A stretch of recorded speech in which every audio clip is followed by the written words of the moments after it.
Qarzga bir narsa olib yeyish, qarzga bir narsa olib kiyish, qarzga to'y qilish, kredit nima bu?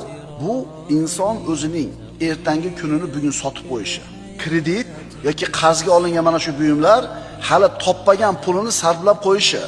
Ya'ni inson ertangi kunini, ertangi kuchini, ertangi mehnatini bugungi kun uchun sotib qo'yishi. Siz hali ertangi kun yashaysizmi, yo'qmi, uni sotib qo'ydingiz. Amir al-Mu'minin Umar ibn Xattob roziyallohu anhudan o'g'li bir kuni pul so'radi.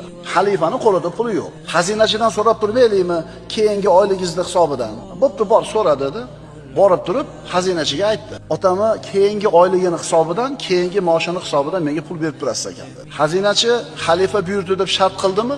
Yo'q. Otangiz keyingi oyligimdan berib tursin debdi-yu, lekin keyingi oyda yashashiga bir kafolat xati yozib bermabdi dedi. Bermaydi.